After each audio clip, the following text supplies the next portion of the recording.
Okay, so I wanted to do a quick little video to show you a couple tips and tricks for doing journal entries. I have one specific client that I am recording all of the fees in the loan account.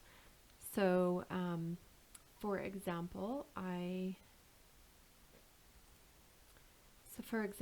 started doing the entries already. However, this is the last one I did. I'm going to open that one up.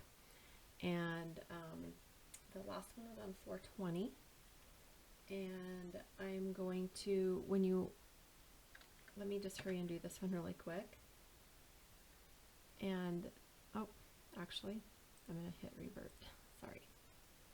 Okay, so when I do a journal entry, I'm going to save this journal entry, right? Let's say this is the first one I did, and I'm going to notate like this is for 2020 and it's payment number 14, and then I'm going to go to more and copy. And as you can see, this is a copy, and then automatically the blinking cursor is over here in the date, and automatically you can just hit the plus sign, and that's going to increase the date, and then you can just tab over and hurry and change the amount, because this entry is going to be the same on every entry. The only thing that's going to change is the date and the amount. And as you can see, if you watch the next couple I do, you're going to see that this number 15, is going to automatically change for me.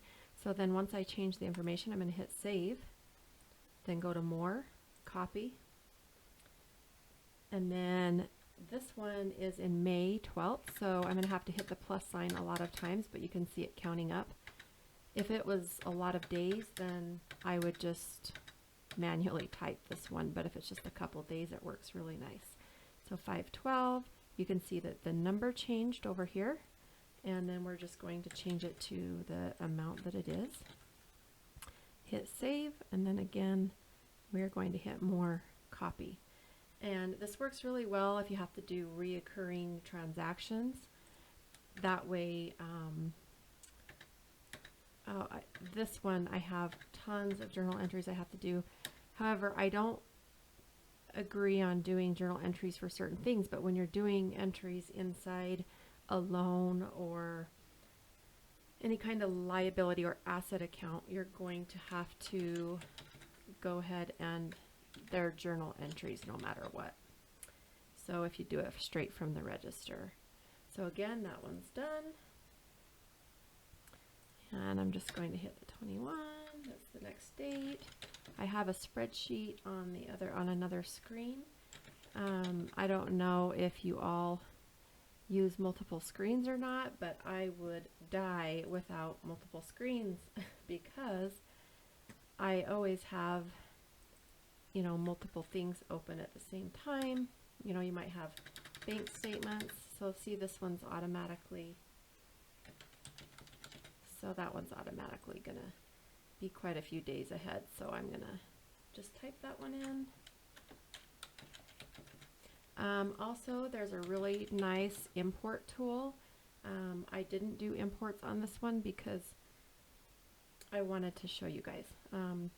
There is an import tool that is compatible with QuickBooks. It does cost for each company that you do this for.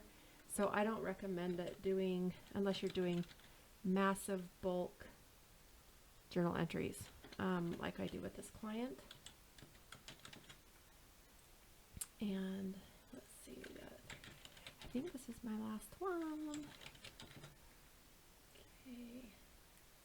Yep, I think that's my last one. And then I'm just going to hit save and then close, and then you're going to go back to your register, and then you're going to see that all of those entries are in there. And you can see how they counted up, 12, 13, 14, 15, 16. I kind of, when they're reoccurring entries for a specific thing, I like to name them kind of related to what it is. So when I'm looking at,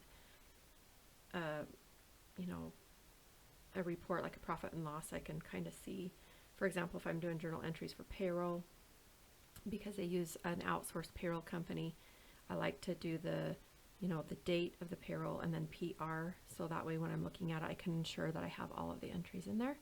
So that's just a good little tip and tip for you on doing journal entries, that when you're doing multiple, to do the copy, and then as soon as you do the copy, the cursor is right in the date, and you can hit the plus sign and that date will increase. Unless it's quite a few days ahead, like I said, I just manually type that in. So I hope that was a good little tip for y'all today, and have a great night.